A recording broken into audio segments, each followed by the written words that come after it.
Assalamualaikum warahmatullahi wabarakatuh. Waalaikumsalam warahmatullahi wabarakatuh. Jumpa kembali warga Cilegon di program Sipocil, Situasi Politik Cilegon bersama saya Erik Islami. Dan saat ini saya bersama Bapak Dr. Andes Haji Didin S. Maulana MM. Beliau adalah Kepala Dinas Komunikasi Informatika, Statistik dan Persandian Kota Cilegon. Dan pada kesempatan kali ini kami akan mengajak Anda untuk berbincang bersama beliau tentang peran Kominfo dalam pelaksanaan pemilu serentak 2024. Assalamualaikum. Waalaikumsalam warahmatullahi wabarakatuh.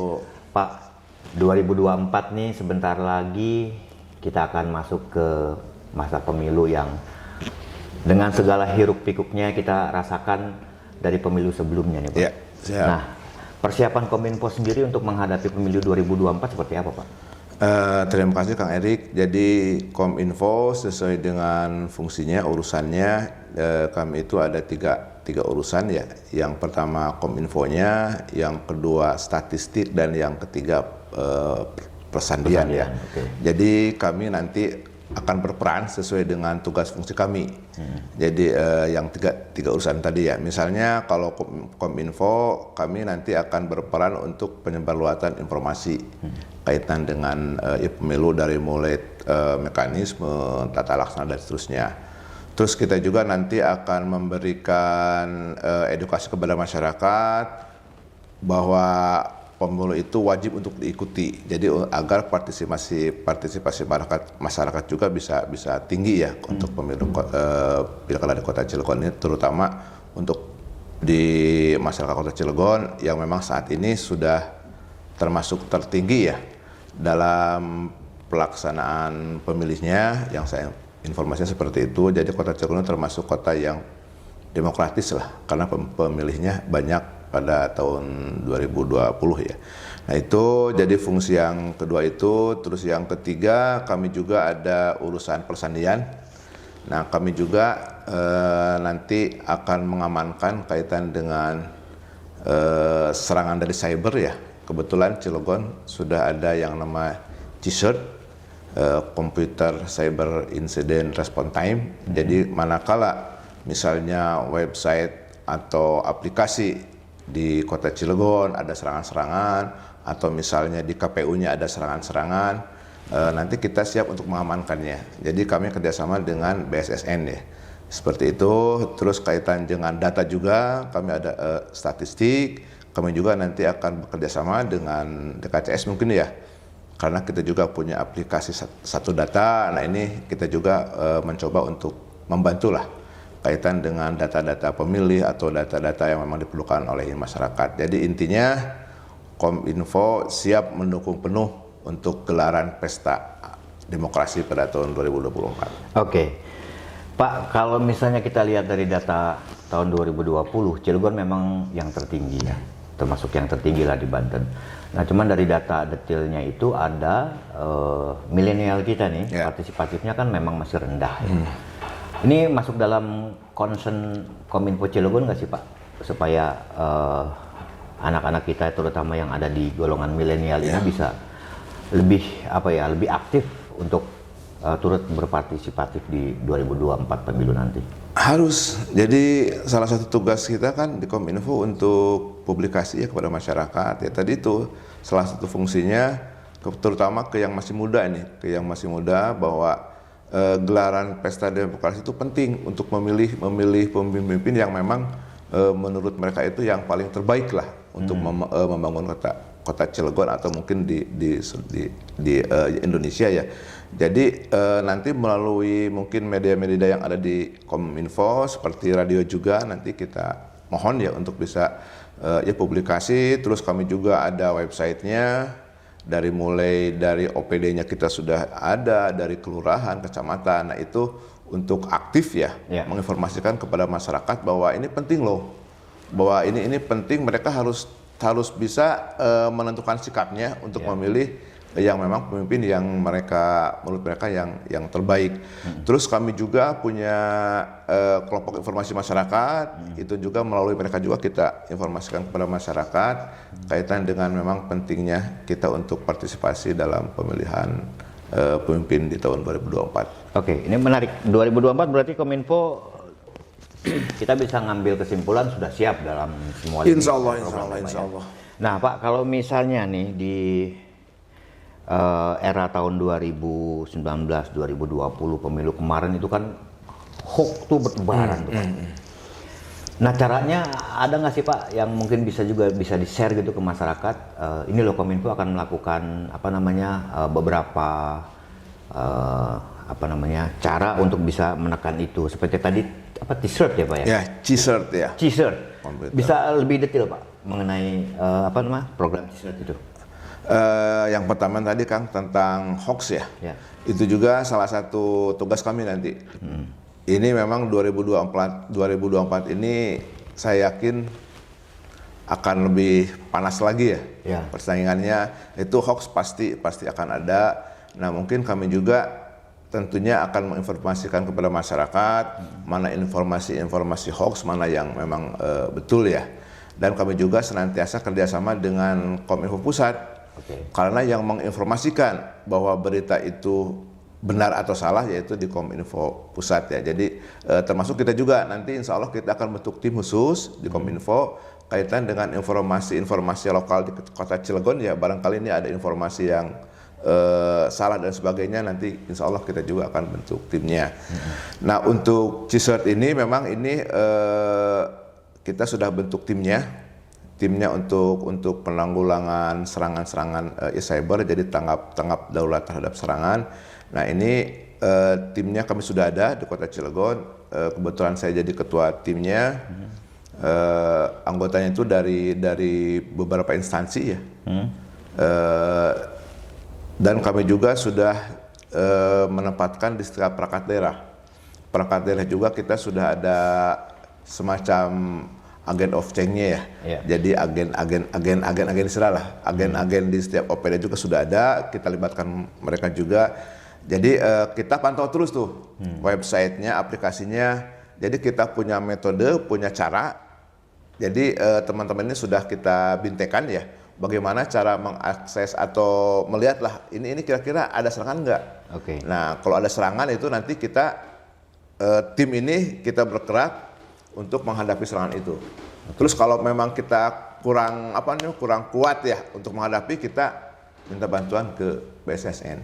Jadi secara preventif kita juga ada timnya, dan kalau memang ini kita libatkan BSSN. Pak Kadis, ini tadi menarik kalau misalnya ada tim khusus yang dia patroli mengamati semua pergerakan digital ya.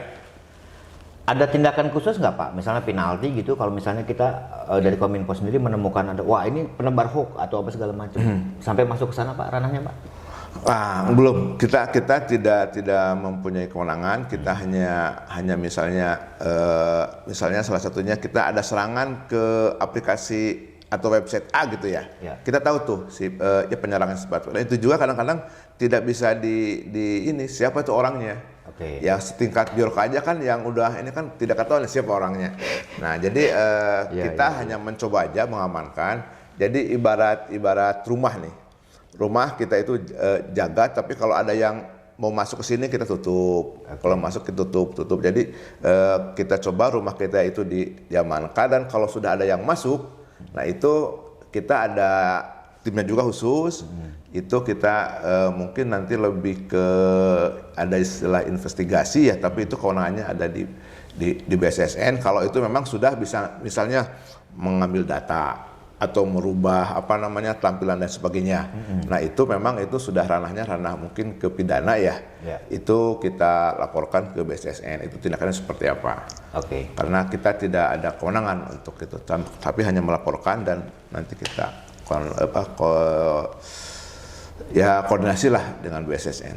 Ini menarik Pak. Ini tadi yang Bapak jelasin, Kominfo ini tampaknya semua bidang itu ikut terlibat dari komunikasi, berarti mengkampanyekan, menginformasikan ke masyarakat. Betul. Kemudian juga dari informatikanya menjaga supaya tidak ada serangan-serangan hoax. Nah statistik itu dengan data tadi yang Bapak bilang itu, apakah itu juga tentang data pemilih misalnya? Ini yang menariknya Pak, apakah memang Kominfo juga bekerja sama dengan KPU dalam mensosialisasikan ini loh daftar pemilih tetap atau misalnya seperti itu? Nah ini yang untuk sementara ini untuk KPU Cilegon ya belum. Tapi kalau di nasional yang saya tahu itu di bulan tanggal 11 November kalau nggak salah ya. Jadi Kemenkominfo itu sudah MOU dengan KPU Pusat. Kaitan dengan tadi itulah pemberitaan, terus kaitan dengan agar partisipasi masyarakat tinggi ya. Terus untuk menangkal hoax ya, termasuk untuk tadi itu untuk serangan cyber itu. Nah kalau di pusat sudah kerjasama tuh. Nah untuk tingkat kota kita belum kerjasama ya, intinya kalaupun ya mau kita siap sih. Jadi Kominfo siap untuk mendukung penuh sesuai dengan tugas pokok Kominfo-nya sendiri. Ya, karena memang ini kan rentan ya Pak ya, di Kominfo ini. Apalagi terhadap masyarakat yang menurut prediksi beberapa pengamat itu 2024 ini lumayan lebih lebih seru dibandingkan sebelumnya. Nah, yang kita khawatirkan itu ya tadi berita hoax, kemudian juga gesekan dan segala macam. Ada nggak Pak, misalnya di program di Kominfo sendiri membuat untuk supaya kalau misalnya masyarakat di Cilegon itu, ya kita nggak berharap ya menghindari untuk gesekan, kemudian juga ada program khusus mengenai misalnya supaya masyarakat juga ikut berpartisipasi menjaga ketentraman, ada nggak Pak kayak seperti itu? Ya kalau di kita mungkin kita nanti kerjasama dengan media ya, agar berita-berita itu bisa diluruskan lah ya. Soalnya kan kaitan dengan keamanan ketertiban itu ranahnya di ini ya. Paling kita lebih ke ya pencegahan lah, ke informasi lah. Jadi memberikan informasi yang baik lah kepada masyarakat. Ini yang boleh, ini yang tidak boleh, ini yang hoax, ini yang tidak dan sebagainya. Dan saya yakin tahun 2024 akan lebih seru lagi. Tapi menurut saya ini adalah pesta ya.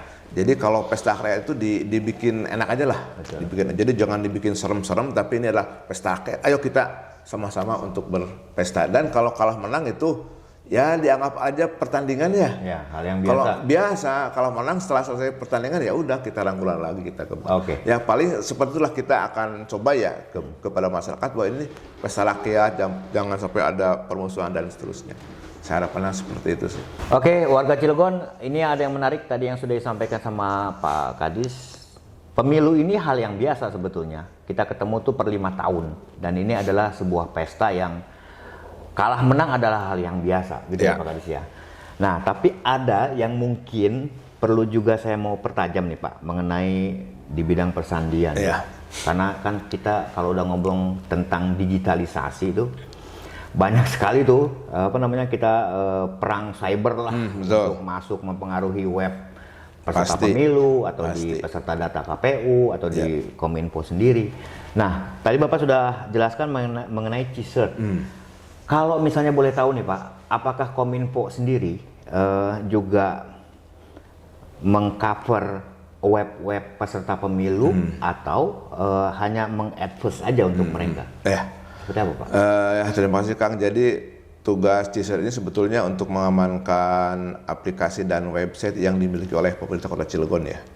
Jadi kita juga kan lumayan banyak nih yang harus kita amankan ya. Itu banyak. Tapi kalaupun misalnya dari partai politik punya website atau aplikasi ya, itu intinya kita siap untuk memfasilitasi, untuk sosialisasi, ya semacam bimbingan lah. Bagaimana cara untuk mengamankan data, bagaimana untuk cara mengamankan websnya agar tidak ada serangan-serangan dari orang-orang yang memang tidak berkepentingan. Siap dari Kominfo insya Allah sendiri, Pak, kita siap untuk fasilitasi, untuk pendampingan lah. Ini mau antar jemput? Maksudnya mengundang atau menunggu dari kita undang untuk ini. Terus kita juga nanti insya Allah dibantu juga dari BSSN ya. Kita langsung hadirkan juga ke sini seperti apa agar ya sama-sama enak lah. Partai juga aman, enak. Pokoknya Cilegon kondusif lah. Kami siap dukung penuh. Ini Kominfo kan lembaga pemerintah yang harus netralitasnya dijaga. Bagaimana caranya Pak supaya Kominfo di Cilegon ini masyarakat juga mendapatkan rasa itu bahwa Kominfo Cilegon itu memang netral. Seperti apa yang akan dilakukan ke depan Pak? Ya harus karena Kominfo ini bagian dari pemerintah, terus pegawainya juga memang ini ASN, ada aturan main. Jangan sampai terjadi pada masa lalu ya, terjadi sampai di dalam tanda kutip ya di sidang lah. Ada pernah, karena memang aparatur mengikuti acara-acara salah satu partai. Nah ini ke depan mungkin kami hanya mampu untuk sekali lagi hanya penyebarluasan informasi kepada masyarakat, mengedukasi ya. Dan insya Allah kami jamin Kominfo 100% akan netral. Karena kalau tidak netral akan ketahuan jejak digitalnya itu sekarang akan ketahuan, dari mulai misalnya ya iseng-iseng main foto segala macam itu akan ketahuan. Jadi kami juga akan lebih berhati-hati, kami juga akan mencoba untuk netral, termasuk kepada teman-teman di Kominfo ya. Jangan sampai ada yang ya ikut-ikutan lah. Kita coba itu tegakkan memang aturan sesuai dengan yang sudah ada, aturan yang sudah ada. Oke, menarik. Jadi kita perbincangan hari ini Pak, kita agak tentrem. Mendengar penjelasan Pak Kadis bahwa memang Kominfo Cilegon ini tampaknya sudah mulai siap sedia, padahal pemilu masih beberapa 2 tahun lagi ke depan ya. Tapi alhamdulillah nih warga Cilegon, Kominfo Cilegon sudah bersiap sedia dari mulai jauh-jauh hari supaya memang pemilu 2024 itu menjadi sebuah pesta demokrasi yang menyenangkan, tidak menakutkan. Harus senang-senang, pesta mah senang di mana-mana. Betul Pak. Baik Pak Kadis, untuk menutup perbincangan kita bersama si Pocil, mungkin ada yang mau Bapak sampaikan kepada warga Cilegon, silakan Pak. Terima kasih Kang. Jadi kepada warga Cilegon, 2 tahun lagi kita akan mengadakan pesta demokrasi sesuai namanya, pesta demokrasi. Ayo kita untuk beramai-ramai mensukseskan pemilihan umum tahun 2024 yang memang serentak. Pilihlah calon-calon pemimpin yang menurut warga Cilegon yang terbaik, terutama ke yang pemula nih.